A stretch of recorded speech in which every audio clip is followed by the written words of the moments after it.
ओम शांति। आज हम प्यारे बाबा के 29 दिसंबर के महावाक्य सुनेंगे।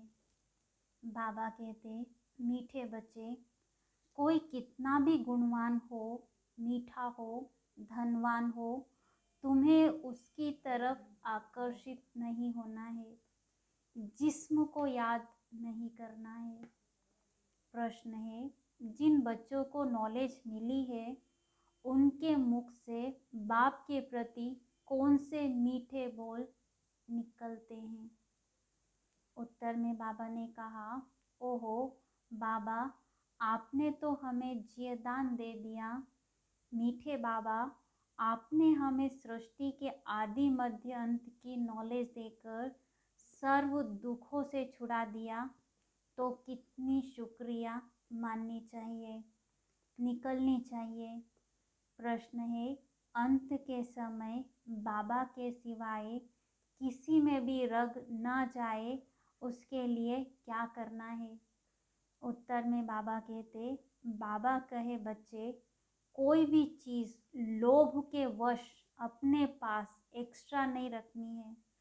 एक्स्ट्रा रखेंगे तो उसमें रग जाएगी, बाबा की याद भूल जाएगी। गीत धीरज धर मनुआ धीरज धर। ओम शांति। बच्चों को धीरज कौन दे रहा है? बच्चों की बुद्धि झट बेहद के बाप तरफ चली जाती है। सो भी सिर्फ इस समय ही तुम बच्चों की बुद्धि जाती है। यूं तो बेहद बाप की तरफ बहुतों की बुद्धि जाती है, परंतु उन्हों को ये मालूम ही नहीं है कि यह संगम युग है। बाबा आया हुआ है, सबको एक ही बार पता तो नहीं पड़ सकता। बच्चे बाप का बने तो मालूम पड़े। अब तुम बच्चों ने बाप को जाना है, जानते हो बाबा आया हुआ है, बेहद का वर्षा दे रहे हैं, जो 5000 वर्ष पहले तुमको दिया था। वे आते ही हैं बच्चों को बेहद स्वर्ग का वर्षा देने। वह बेहद का बाप होते हुए भी फिर पढ़ाते भी हैं। भगवान यानी बाप फिर भगवानुवाच अर्थात पढ़ाते हैं। पढ़ाते क्या हैं वह भी तुम बच्चे समझते हो। हम बाबा के सम्मुख बैठे हैं। बाबा कोई शास्त्र तो पढ़ा हुआ नहीं है, यह दादा पढ़ा हुआ है। उनको कहा ही जाता है ज्ञान का सागर, ऑलमाइटी अथॉरिटी। खुद भी कहते हैं, मैं सभी वेदों, शास्त्रों आदि को अच्छी तरह जानता हूँ। यह सब भक्ति मार्ग की सामग्री है, यह मेरे रचे हुए नहीं है। पूछा जाता है, यह शास्त्र कब से पढ़ते आए हो? तो कहते हैं, यह परंपरा से चला आता है। बाबा कहते, मेरे को तो कोई पढ़ाने वाला नहीं है, न मेरा कोई बाप है। और सब गर्भ में प्रवेश करते हैं, माता की परवरिश लेते हैं। मैं तो गर्भ में आता ही नहीं हूँ, जो माता की परवरिश लूँ। मनुष्य की आत्मा गर्भ में जाती है।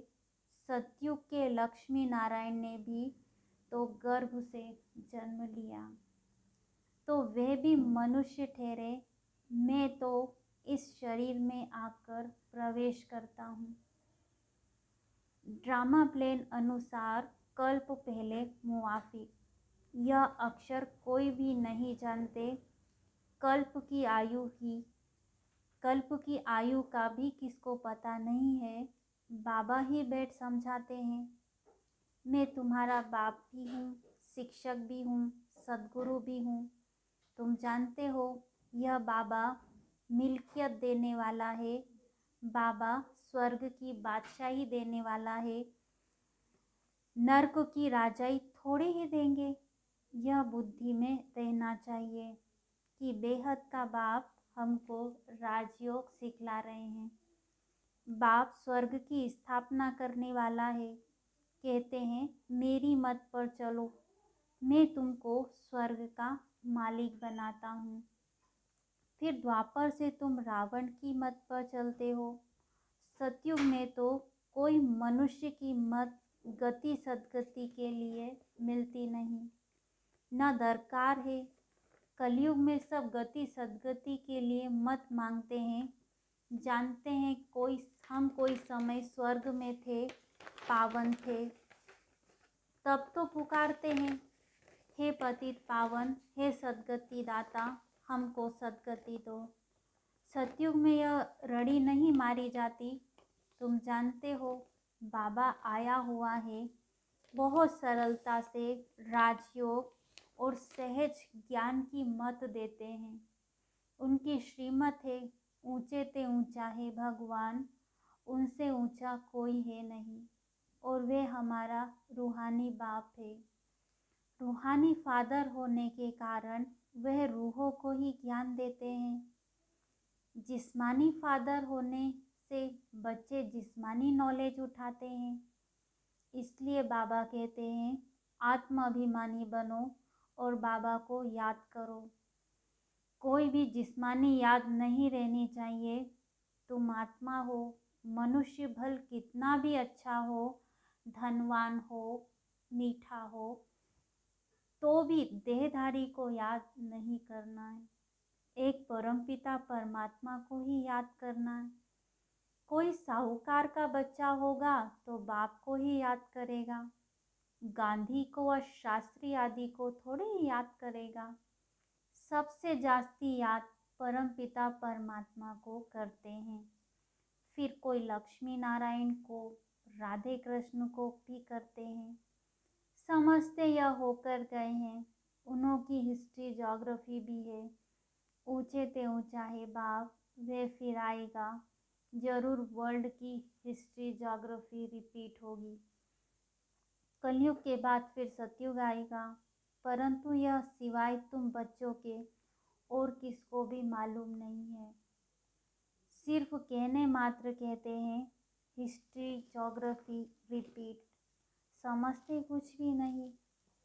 पहले तुम भी ऐसे थे, समझते थे बरोबर लक्ष्मी नारायण का राज्य था, परंतु कितना समय चला, क्या हुआ, वे फिर कहाँ चले गए, कुछ भी पता नहीं। अभी भी नंबरवार अच्छी रीति धारण कर श्रीमत पर चलते हो, यह भी ठीक है। मनसा वाचा कर्मणा मदद देते हैं। ज्ञान और योग की मदद से बहुतों का कल्याण करेंगे। तुम शक्ति सेना डबल अहिंसक हो। तुम्हारे में कोई भी हिंसा नहीं है। तुम किसको भी दुख नहीं देते हो। हिंसा अर्थात दुख देना, घूंसा मारना, तलवार चलाना व काम कटारी चलाना, यह सब दुख देना है। तुम कोई भी प्रकार का दुख नहीं देते हो, इसलिए अहिंसा परमो धर्म कहा जाता है। मनुष्य तो सब हिंसा करते हैं, है ही रावण राज्य। मनुष्यों ने तो श्री कृष्ण के चरित्रों पर भी हिंसा दिखा दी है। तुम बच्चे जानते हो श्री कृष्ण तो राजकुमार है, राजकुमार था। उनके ऐसे चरित्र व जीवन कहानी की बात नहीं, चरित्र है ही ईश्वर के। वही रत्नागर, सौदागर, ज्ञान का सागर, जादूगर है। अरे निराकार परमात्मा फिर सौदा कैसे करेगा? सौदागर तो मनुष्य होगा ना। इन सब बातों को तुम जानते हो तो कैसे सौदागर और रत्नाकर हैं? उनको सब क्यों याद करते हैं? हे पतित पावन, सर्व के सद्गति दाता, दुख हरता सुख करता, महिमा भी एक की है। यह महिमा न तो सूक्ष्म वतनवासी न स्थूल वतनवासी की हो सकती है। यह महिमा है मूल वतनवासी की। ऊंचते ऊंचे बाप, हम आत्माएं उनके बच्चे हैं। हम सब नंबरवार पार्ट बजाने आते हैं। बाबा कहते यह जो नॉलेज तुमको सुनाता हूँ वह प्रायः लोप हो जाती है। वह गीताएं तो ढेर हैं, फिर भी पुरानी गीताएं निकलेगी। तुम्हारे कॉलेज थोड़े ही निकलेंगे। गीता बहुत भाषाओं में है, ऊंचे से ऊंची गीता है, परंतु सब बनाई है मनुष्यों ने। यथार्थ तो है नहीं, इसलिए सब अंधेरे में है। तब गाया जाता है ज्ञान सूर्य प्रगटा। इस सूर्य की महिमा नहीं, ज्ञान सूर्य की महिमा है। यह सूर्य धूप देता, सागर पानी देता, उनके नाम इन पर, इनके नाम उन पर लगा दिए हैं। ज्ञान सागर को ही ज्ञान सूर्य कहा जाता है। तुम जानते हो हमारा अंधियारा अब दूर हो गया है। सृष्टि के आदि मध्य अंत को तुम ही जानते हो। जब रचयिता के पार्ट को जानते हो तो औरों के पार्ट को भी जरूर जानते होंगे। तुमको नॉलेज मिल रही है। तुम जानते हो यह बाबा बहुत प्यारा है, हमको जियेदान देते हैं, दुख से छुड़ाते हैं, काल के चंबे से छुड़ाते हैं। कोई मरने से बच जाते हैं, कहते हैं डॉक्टर ने जियेदान दिया। तुमको तो एक ही बार ऐसा जियेदान मिलता है जो तुम कभी बीमार नहीं होंगे। फिर यह नहीं कहना पड़ेगा कि फलाने ने जियेदान दिया। यह है बिल्कुल नई बात। अभी तुम जीते जी बाप के बने हो। कोई कोई को फिर माया रावण अपनी तरफ खींच लेती है। उसे कहेंगे रावण रूपी काल खा गया। ईश्वरीय गोद में आकर फिर बदलकर आसुरी गोद में चले जाते हैं। काल ने नहीं खाया, परंतु जीते जी ईश्वर के बने। फिर जीते जी रावण के बन पड़ते हैं। यहाँ धर्मात्मा बने, फिर वहाँ जाकर अधर्मी बन जाते हैं। यहाँ संगम पर धर्म का राज्य है, वहाँ अधर्म का राज्य है। सतयुग में है ही एक धर्म, कलयुग में है अधर्म का राज्य, कौरव राज्य। पांडवों के साथ कहते हैं श्री कृष्ण थे, तुम्हारे साथ तो शिव बाबा है। जुआ की बात नहीं, राजाई न कौरवों की है न पांडवों की है। बाबा आकर धर्म का राज्य स्थापन करते हैं। चाहते भी है राम राज्य हो, हम स्वर्गवासी बने, अर्थात यह नर्क है। परंतु किसको सीधा नर्कवासी कहें तो बिगड़ पड़ते हैं। बाबा बैठ बच्चों को समझाते हैं, बेहद का बाप निराकार है। बेहद के बाप को ही भगवान कहा जाता है। हद के बाप को भगवान थोड़ी कहेंगे। श्री कृष्ण को थोड़े ही ज्ञान सागर पतित पावन कहेंगे। उनकी महिमा सिर्फ तुम ब्राह्मण ही जानते हो। तुमको बाबा आकर आप समान बनाते हैं। बाप भी जानते हैं, तुम बच्चे भी जान जाते हो। वर्षा मिल जाता है, जैसे कि लौकिक बाप से बच्चों को वर्षा मिलता है, वह तो अलग अलग है। यहाँ तुम समझते हो हम बेहद के बाप से वर्षा पा रहे हैं। ऐसा कोई स्कूल व सत्संग होगा नहीं जहाँ सब कहे हम बेहद के बाप से वर्षा लेने आए हैं। यहाँ बाप राजयोग सिखलाते हैं, कहते हैं तुम नर से नारायण बनेंगे, सो जरूर संगम युग अर्थात कलयुग अंत और सतयुग आदि का संगम होगा। तब तो तुम पुरुषार्थ कर नर से नारायण बनेंगे। यह राजयोग हम बाबा से सीख रहे हैं, नर से नारायण, नारी से लक्ष्मी बनने के लिए। नर नारायण का मंदिर भी बनाते हैं, उनको 4 भुजाएं देते हैं, क्योंकि साथ में है। नारी लक्ष्मी का फिर मंदिर नहीं है। नारी लक्ष्मी को दीपमाला पर बुलाते हैं, उनको महालक्ष्मी कहते हैं। तुम लक्ष्मी की मूर्ति चार भुजाओं के सिवाय नहीं देखेंगे। जिसको पूजते हैं वह युगल विष्णु का रूप है, इसलिए चार भुजाएं दी है। यह सब बातें बाबा ही समझाते हैं। मनुष्य कुछ नहीं समझते, भगवान को ढूंढते रहते हैं, धक्का खाते रहते हैं। भगवान तो है ही ऊपर, फिर ढूंढने की क्या दरकार। मंदिर में जो श्री कृष्ण का चित्र है, वह चित्र घर में रखकर क्यों नहीं पूजते? खास मंदिर में ही क्यों जाते हैं? मंदिर में जाएंगे, पैसे रखेंगे, दान करेंगे, घर में दान किसको करेंगे? तो यह सब भक्ति मार्ग की रस्में हैं। बाबा कहते तुमको कोई भी चित्र रखने की दरकार नहीं है। क्या तुम शिव बाबा को नहीं जानते हो जो चित्र रखते हो? क्या चित्र रखने से याद कर सकते हो? बाबा जीता है, फिर बच्चे चित्र क्यों रखेंगे? तुमको बाप ज्ञान दे रहा है, फिर चित्र क्या करेंगे?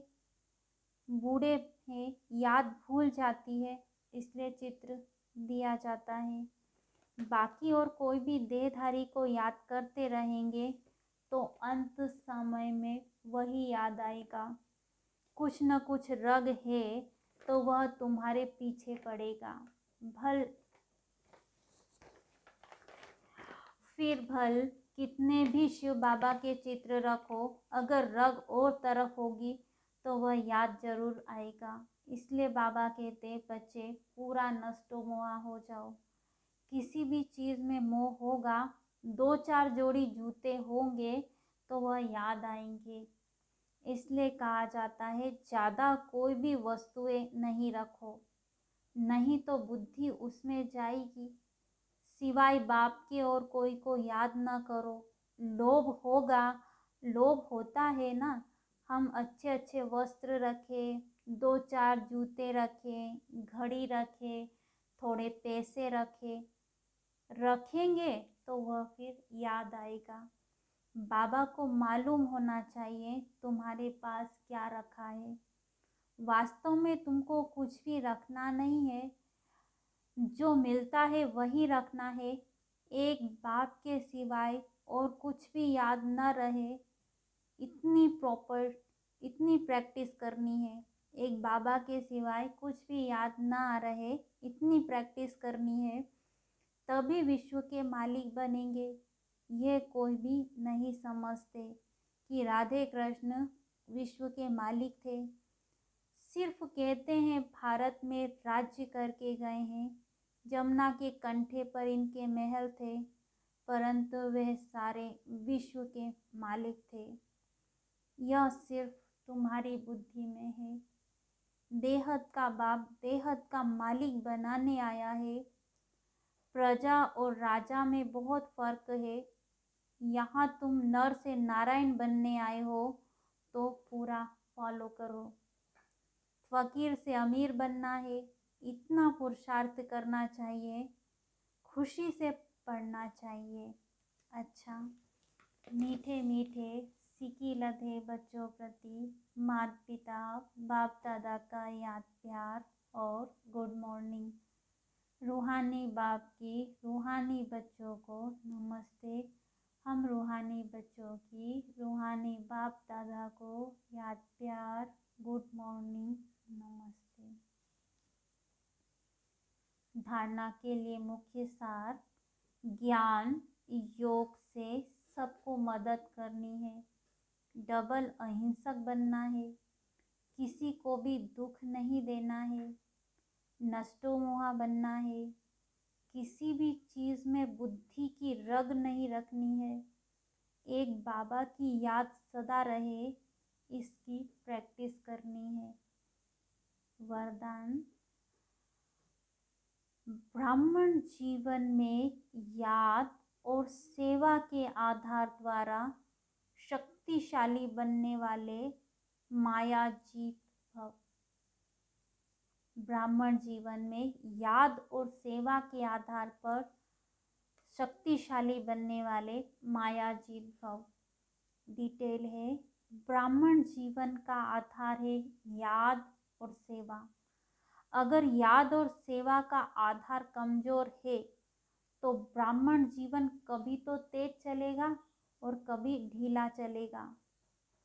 कोई सहयोग मिले, कोई साथ मिले, कोई सरकमस्टांस मिले तो चलेंगे, नहीं ढीले हो जाएंगे। इसलिए याद और सेवा दोनों में तीव्र गति चाहिए।